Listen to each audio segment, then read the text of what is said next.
क्या बात है।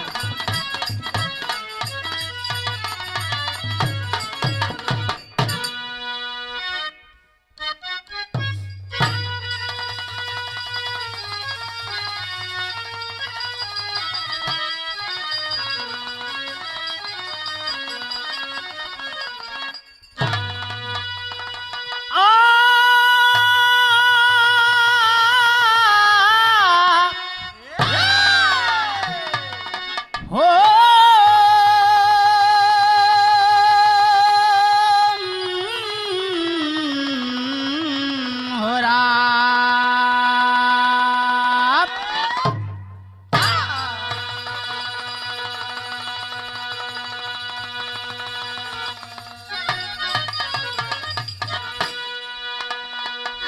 मैं गायक गोविंद पाल प्रयागराज की पवन सरजमी से अपने पूरे पार्टियन की आवाज में और ग्वाला म्यूजिक के बैनर तले बड़े भाई नीरज यादव जी के देखरेख में आप सबके बीच में एक कांड प्रस्तुत करने जा रहा हूं। उसमें ये लड़का के आशीर्वाद प्यार दुलार जरूर करिएगा बाबूजी। ये बिरहा के शीर्षक बा उधार का सिंदूर उर्फ भाई की कत्ल। 4 लाइन भूमिका में कहना है गुरुजी कैसे।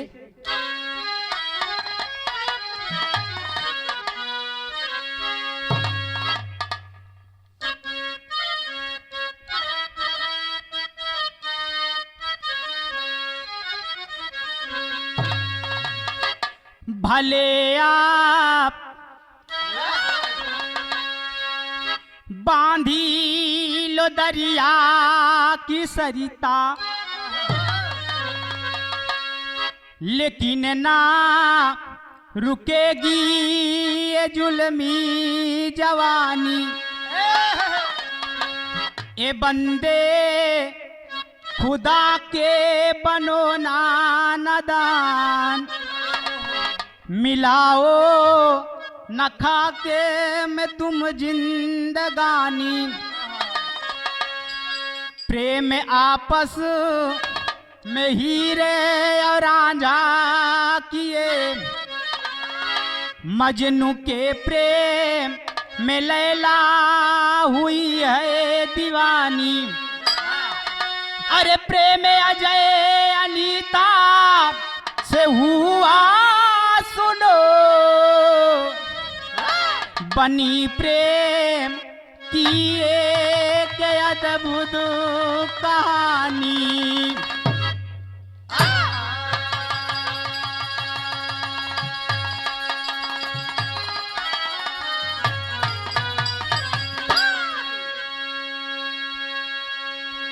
हमरे बिरहा में एक गजल के नमूना बा गुरुजी कैसे।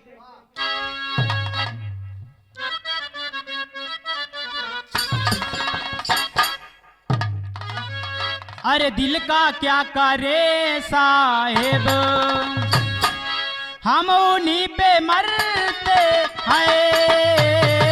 दिल का क्या, हम उन्हीं पे जो क्या बात है।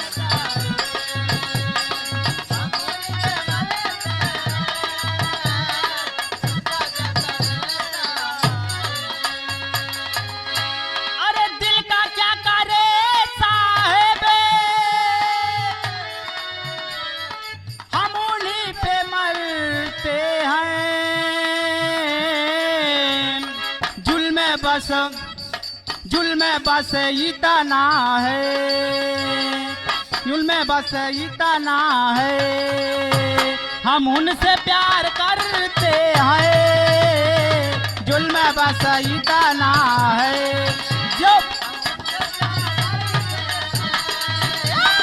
क्या बात है बा।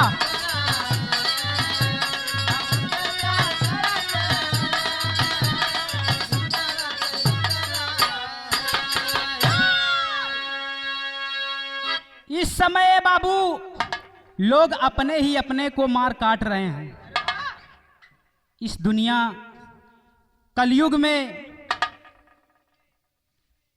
लोग अपने ही अपने को मार काट रहे हैं, लेकिन भाव में कहना बा गुरु जी।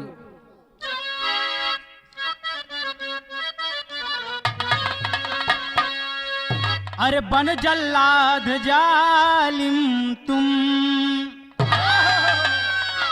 बन जल्लाद जालिम तुम,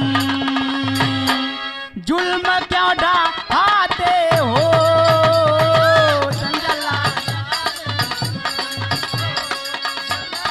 क्या बात है बात।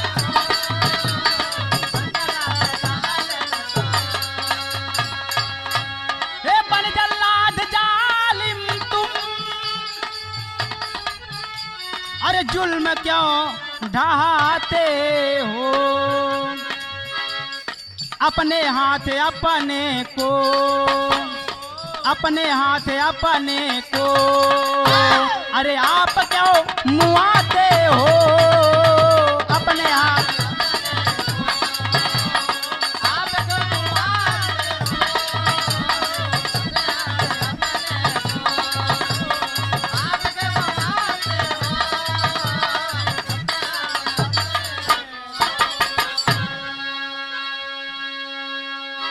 हमरे बिरहा के कहानी यही से शुरुआत बा। कहानी कहाँ कहा कैसे है नजम के लाइन में कहना बा गुरु जी।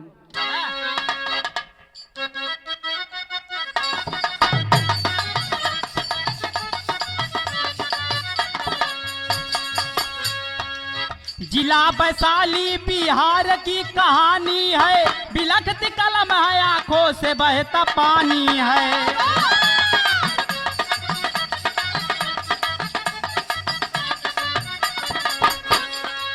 अजय अनीता से अति प्रेम करता है, उसके रूप और चेहरे पे वह मरता है।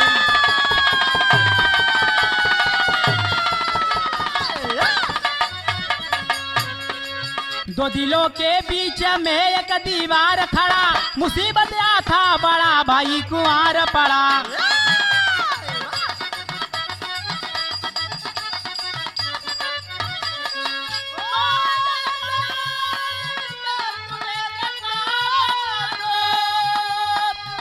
बड़े भाई भी जैसे आप ब्याह करो। बाबूजी बिरहा की कहानी को आप लोग समझ लें।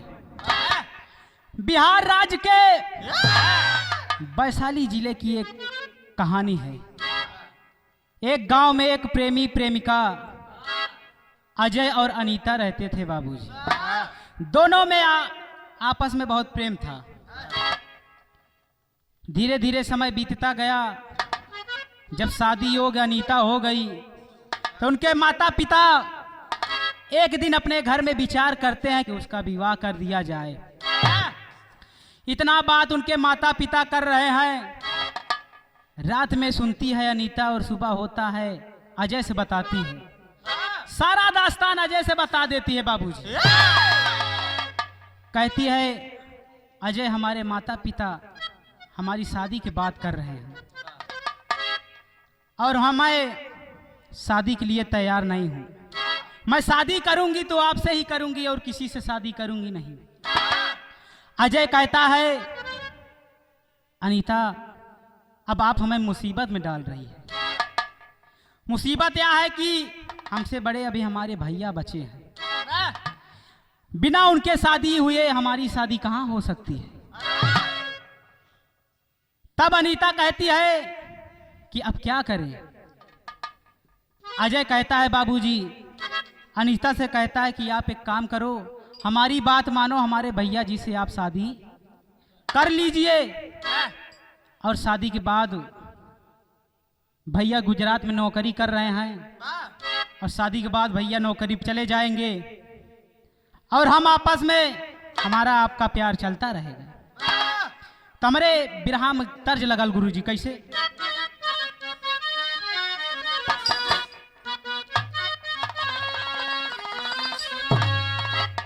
हमारे बिरहा में कवि जी बड़ी अच्छी तर्ज लिखत हन। कौनो आशिक मासुका के बात रहल, आशिक ट्रक के ड्राइवर रहल बाबू।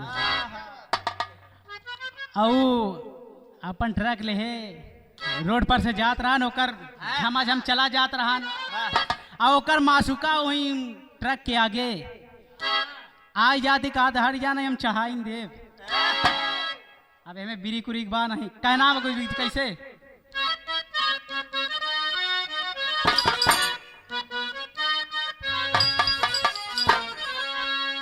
अरे हटा ना तचाड़ जाई ई नया मेल बा हटा ना तचाड़ जाई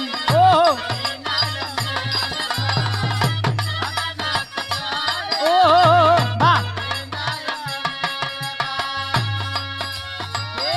ड्राइवर अकेल बा गाड़ी तूफान मेल बा गाड़ी तूफान मेल बा हटा ना तचाड़ जाई ई नया मेल बा हटा ना तचाड़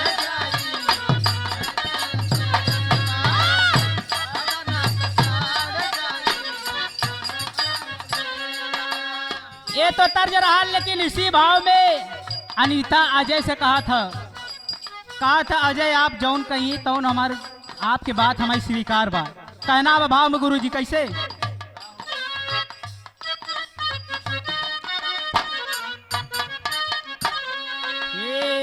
अजय आपका बात सुना हमें स्वीकार बा अजय आपका बात सुना ओ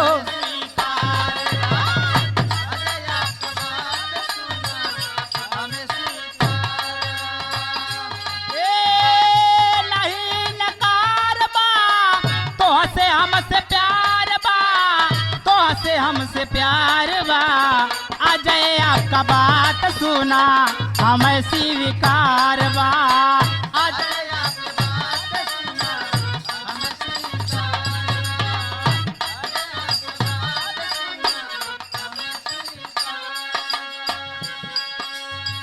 अनीता कह रही है कि हमारी ये जिंदगी आपके नाम है आप जैसे कहेंगे मैं वैसे चलूंगी लेकिन आंतरिक भाव में कहना बा गुरुजी कैसे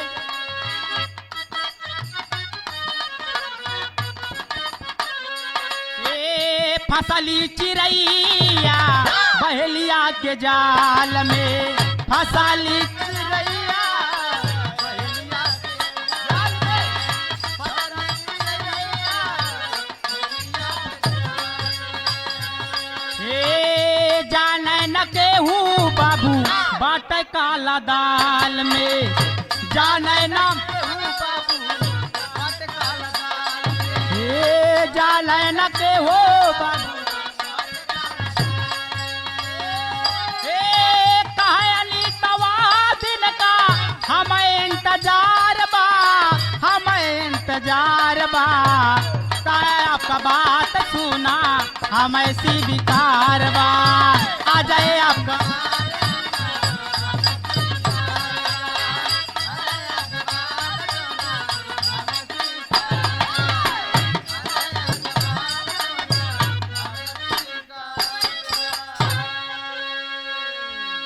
बाबूजी इधर अजय और अनीता आपस में बात कर लेते हैं शादी के लिए फैसला कर लेते हैं और अजय वहां से चल देता है अपने घर जाकर के अपने पिताजी से कहता है तर्ज लगल गुरुजी बिरहम कैसे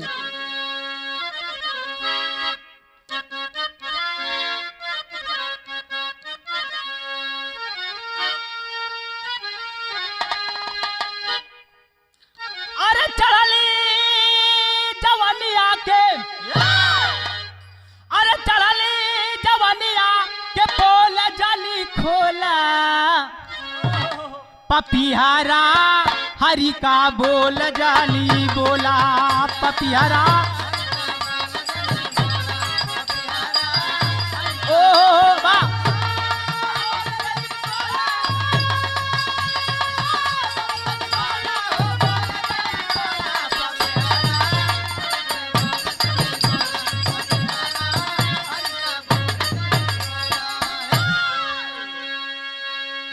ये तो तर्ज रहा लेकिन इसी भाव में कहना बा अजय आकर के अपने पिताजी से कहता है क्या कहता है गुरुजी अरे ब्याह घर लावा भवन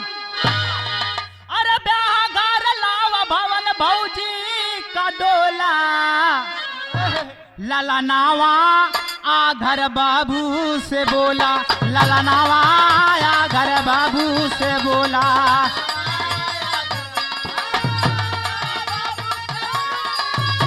अरे जियो, क्या बात है बा बाबा।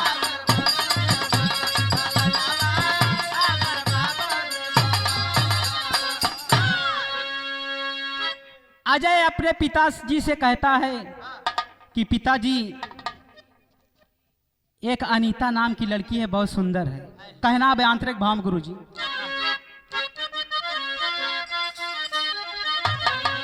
अरे बाटे अनीता ब्यूटीफुल छोकरिया,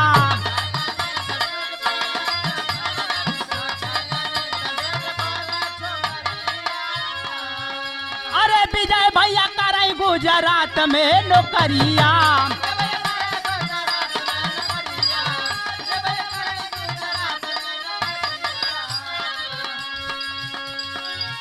अरे कहा पंडित आपस का, अरे कहा पंडित आपस का रिश्ता न होला। आ घर बाबू से बोला, लाला नावा।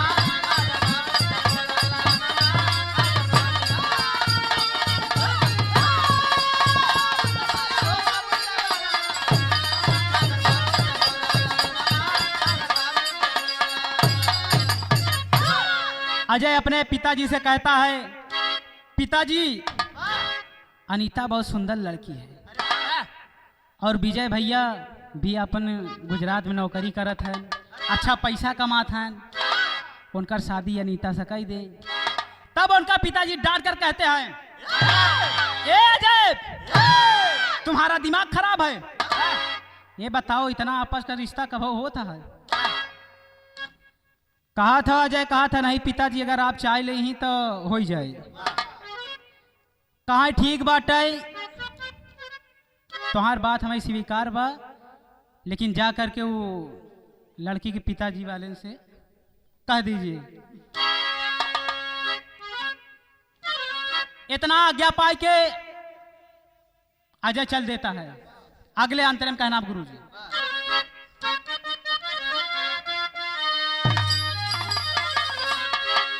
अरे अपने पिता के पुत्र लिया मनाई,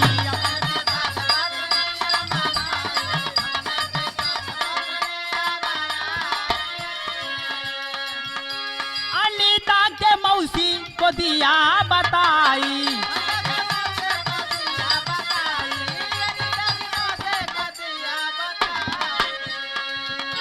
अरे जा खबर दिया,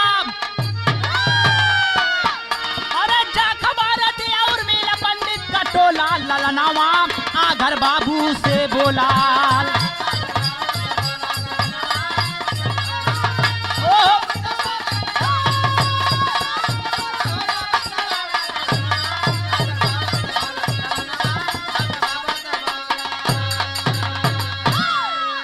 अजय अपने पिताजी से बात करके आता है, आकर के अनीता के मौसी से बताता है। अनीता के मौसी से बता करके बाबूजी कहता कि हमारे पिताजी तैयार हैं, आप अनीता जी के पिताजी से बात कर लीजिए।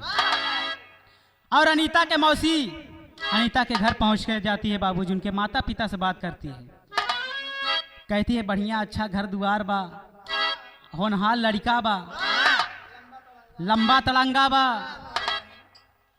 अब ऐसे बढ़िया बर पौबा न। बिरहा में एक तर्ज लगल गुरुजी,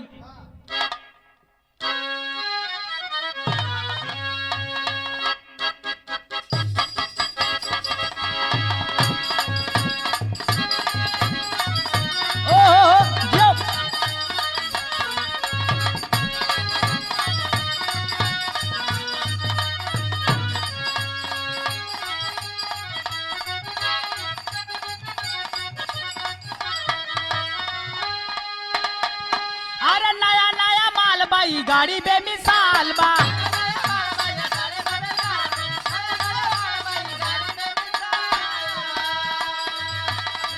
हे नया नया माल बाई गाड़ी बेमिसाल बा, जैसे चाहो वैसे आजमावना। छैला राजा हमारी मारुति में आवाना, छैला राजा हमारी मारुति में आवाना, छैला राजा हमारी मारुति में आवाना।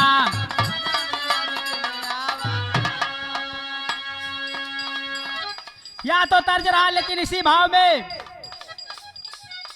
अनीता की मौसी आकर के समझाती है अनीता के माता पिता को, बताती है कि इतना बढ़िया घर दुआर अब आपके न मिले।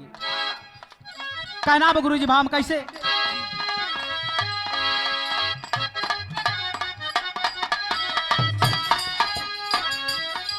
हे लड़का हो नहार बा, बढ़िया घर द्वार बा,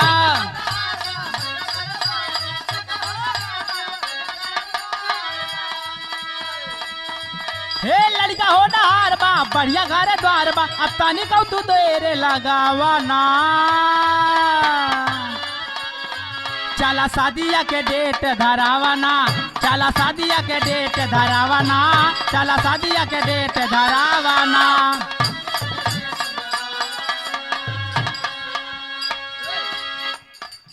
अनीता के मौसी सब कुछ आकर के बताती है और अनीता के मौसी के बात मान के अनीता के माता पिता हरेंद्र जी चल देते हैं लड़का को देखने। आंतरिक भाव कहना आप गुरु जी कैसे?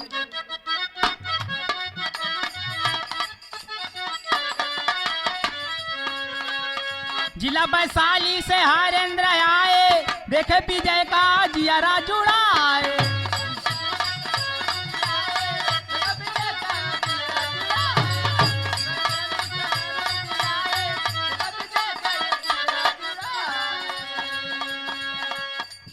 वह दिन का इंतजार बा, बारात तैयार बा,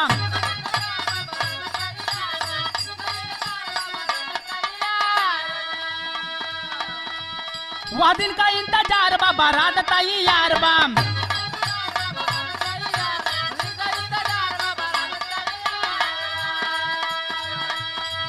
वह दिन का इंतजार बा, बारात तैयार बा, सरदुल्हा के मौर सजावना।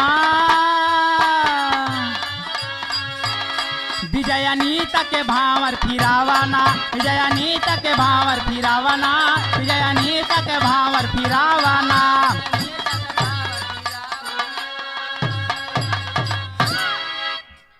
अनीता के माता पिता हरेंद्र जी आकर के विजय को देखते हैं, देखते ही पसंद कर लेते हैं और शादी की डेट रखाते हैं।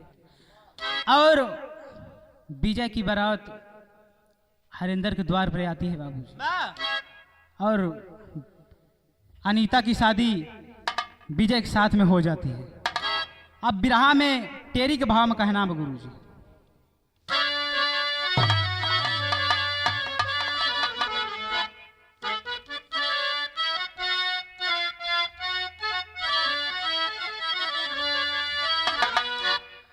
अनीता मांग में सिंदूर भर करके ससुराल में आती है। अरे महुरवा महुरवा प्राणपति का बनी हो, महुरवा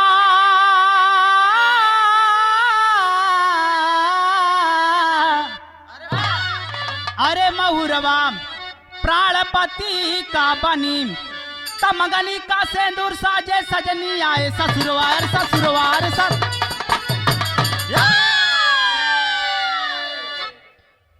बाबूजी अनीता और अजय के बात पहले से हो रही थी कि हम आपके भैया के साथ शादी करब, लेकिन सिंदूर आपके नाम से डालब। उधार का सिंदूर अनीता मांग में साज करके ससुराल आती है। ससुराल आती है तो होत का चौक भाव में कहना गुरु जी।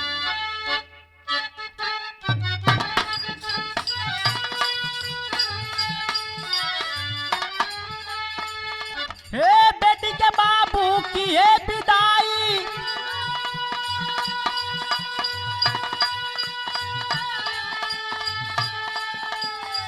बिहार से आया ससुरा,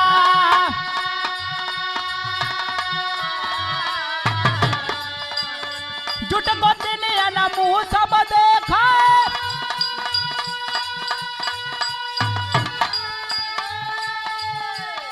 जोड़ा गजब आए करता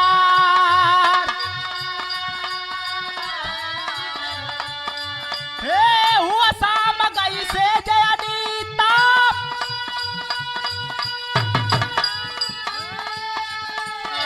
कर देखा 16 सिंगार 10 दिन विजय संग बिताया 10 दिन विजय संग बिताया ड्यूटी का तब हुआ तैयार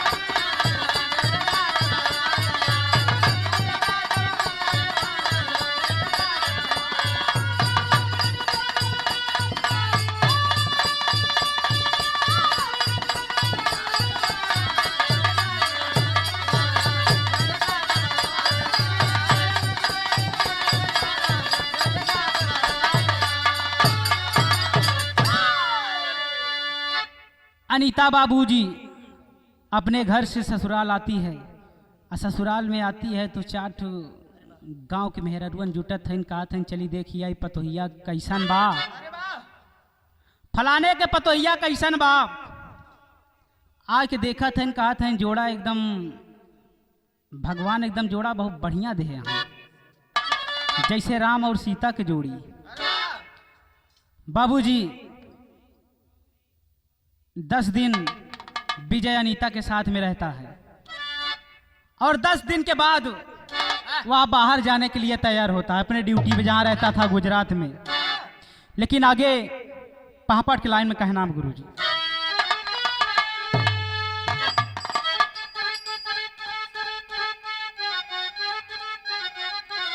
अरे अजय अनीता काटा देखा चानी चढ़ी जवानी में अरे अजय अनीता देखा काटा चढ़ी जवानी में अब बात न जाना घर का के ऊपर आनी चढ़ी जवानी में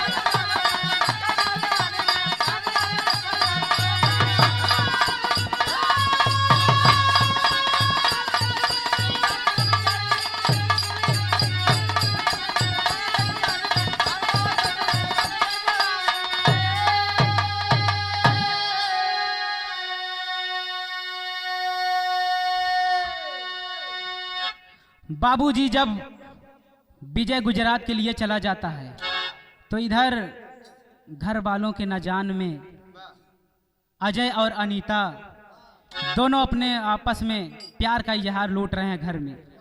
और आगे कहना गुरुजी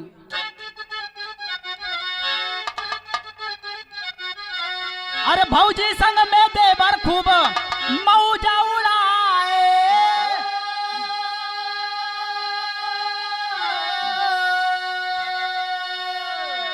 पुत्र पिता से समस्या सारी फोन पे बताए हो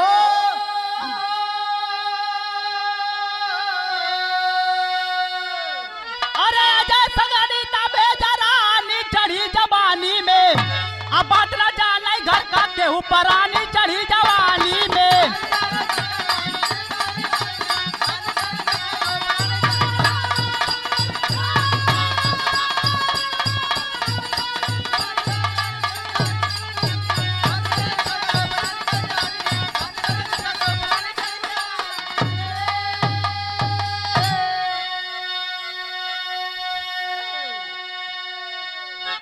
बाबूजी घर का कोई सदस्य जान नहीं रहा है और अनीता अजय आपस में प्रेम का इजहार कर रहे हैं। धीरे धीरे समय बीतता गया और गुजरात से विजय फोन करता है अपने पिताजी के पास, कहता है पिताजी अब यहाँ पे हमारा ड्यूटी बहुत बढ़िया से चलने लगी है और खाना पीना बनाने में दिक्कत होती है हमें, इसलिए हमें अजय के साथ अनीता को भेज दीजिए। फोन से सारी समस्या बता देता है और आगे कहना आप गुरुजी कैसे अरे रात पति दिन देवर काम राखे सोना माना हो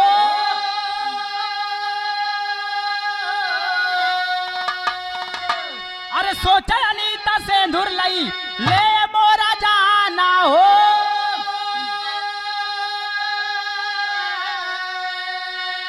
अरे आया बिजले अपन दिल जान अरे बात न जाने घर का केहू परानी चढ़ी जवानी में।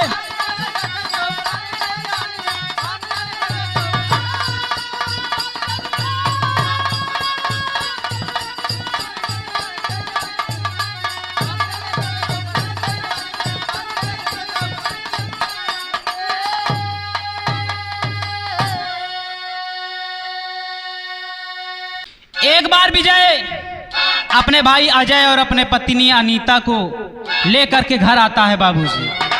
जब घर आता है तो समय धीरे धीरे बीत रहा है और एक बार विजय कुछ काम से बाजार जाता है।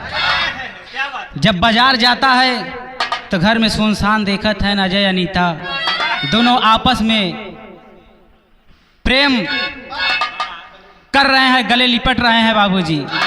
दरवाजा ऐसे उड़घाई ले हैं, अंदर अपन प्यार कर रहे हैं और अचानक दोपहर के बेला में विजय बाजार से आता है,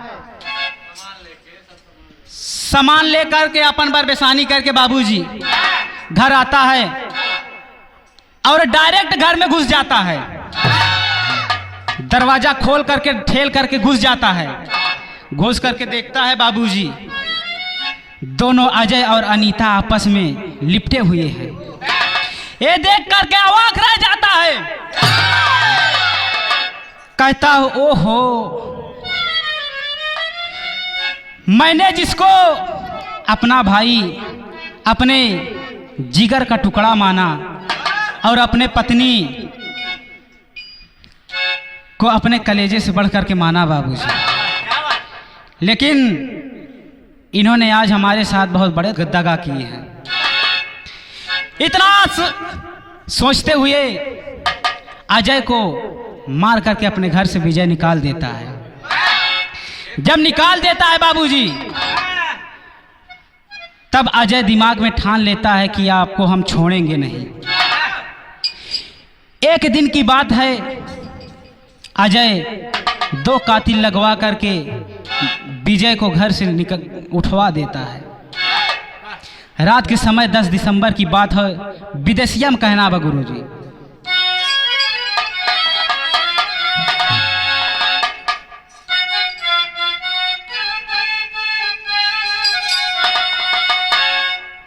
अरे 10 दिसंबर शाम के समैया हो, अरे मारे विजय पंडित के पापी बेईमानवा,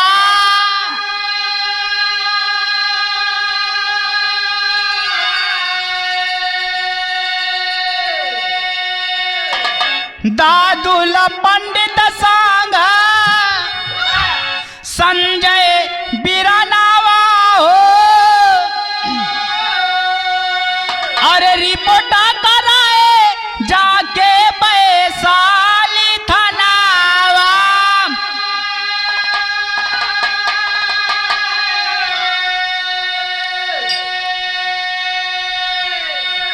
फोन से देवेंद्र के दी है खबरिया हो, अरे लाश को बरामद किए थाने के जवानावा,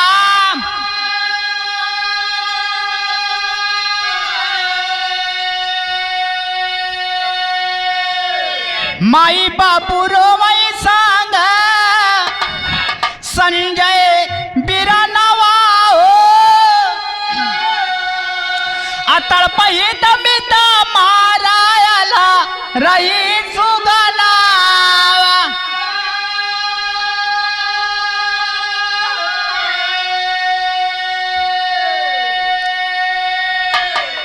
ए बाबू 10 दिसंबर शाम की बेला 12 बजे रात अजय शंकर नाम कातिल को पूरा एड्रेस दे देता है बाबूजी, और दे देता है शंकर।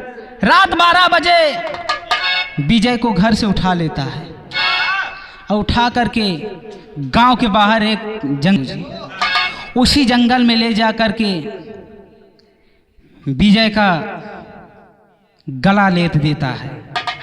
जब गला रेत देता है और सुबह होती है तो उसका भाई संजय गांव देहात में बाबूजी सुबह होते ही आदमी घूमने टहलने के लिए जाते हैं।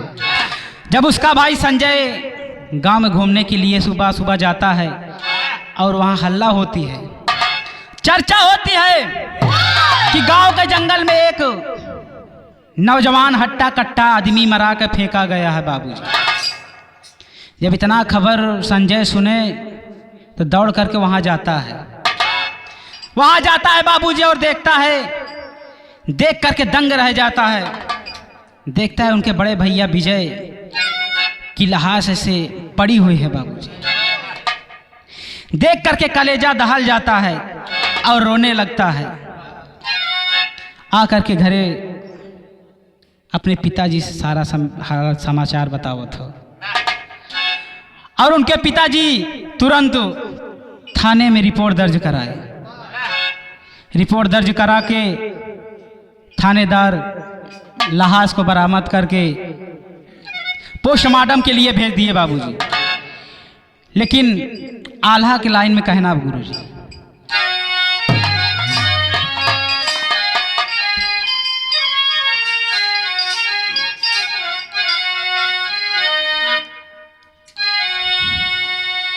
हाय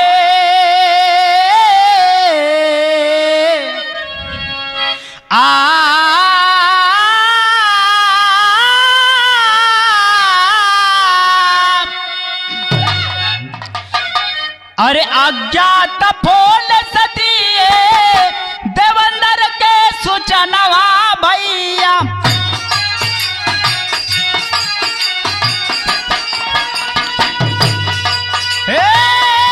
दादुल पंडित को बुलाए खालेदार।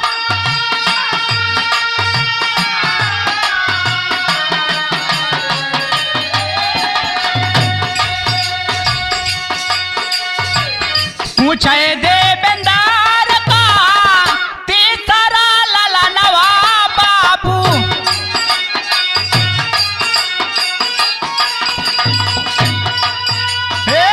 महुआ गाँव से आबाही आई करता।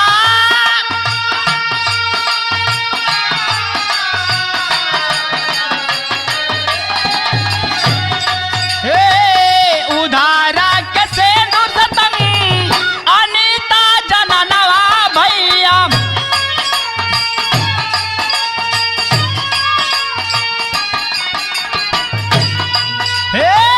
मारा पति अनीता के बानी बुलाना।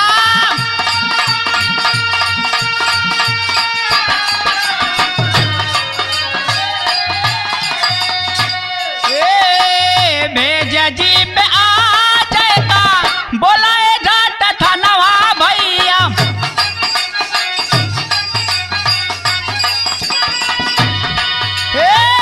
इधर शंकर का तिला बावा फरार।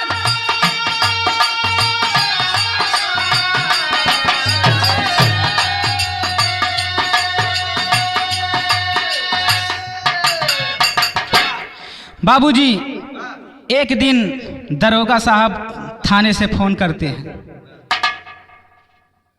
और देवेंद्र प्रसाद से पूछा था, कहते हैं कि आपका तीसरा लड़का कहाँ है। तब देवेंद्र प्रसाद बतावत हैं कि साहब वो बगल गांव महुआ में रहता था और वहाँ से अब वहीं सवेरे आया है। और जब इतना खबर दरोगा साहब पायन तो उसको बुला लेते हैं। बुला करके थाने पर उससे बयान पूछते हैं, सारा बयान पूछते हैं और वह बताता नहीं है। जब बताता नहीं है तो मार चालू कर देता है बाबूजी। जब मार अजय के ऊपर पड़ने लगी तो अजय सारा सच सामने दरोगा साहब को पेश कर देते। जो कातिल शंकर विजय का मर्डर किया था बाबूजी, वह फरार हो गया था। सारा सच्चाई जब अजय बतावत हन तब लास्ट खड़ी के भाव में कहना अब गुरु जी।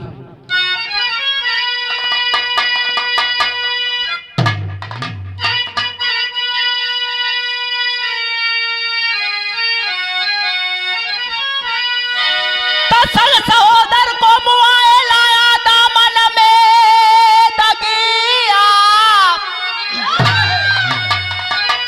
और सग सहोदर को मुआए लाया दामन में दगिया, अब प्राणपति द्वारा दुआए लाभ यही के मंगिया।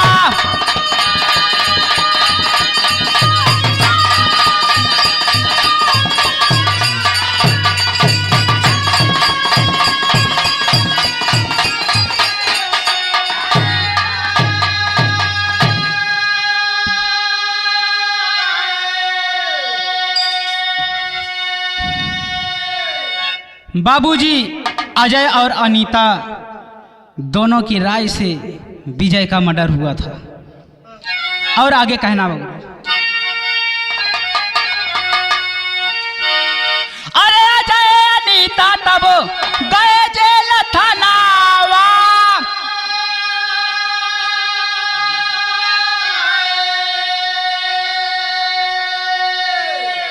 अब न गिरफ्तार शंकर बाजी बेईमानावा।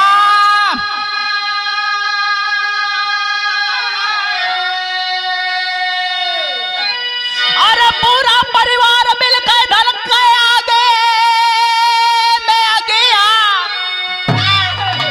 अरे पूरा परिवार मिलकर धन के सीने में आ गया, अरे प्राणपति मरा धोआए ना भी के मंगिया।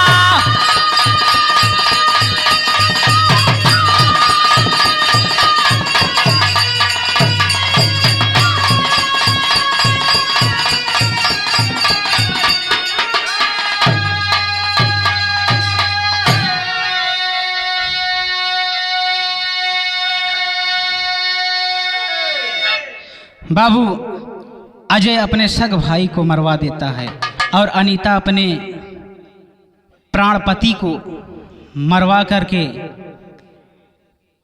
दोनों जेल थाना में चले गए। बाबूजी यहीं से कहानी के समापन बा। लास्ट में गुरु घराने का परिचय छाप में कहना अब गुरु जी।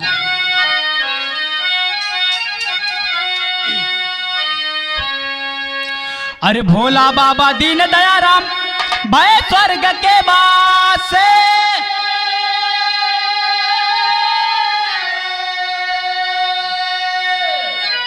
अरे गुरु दर्शन मिलन गुराम सुमेर के अखियां प्यासी हो।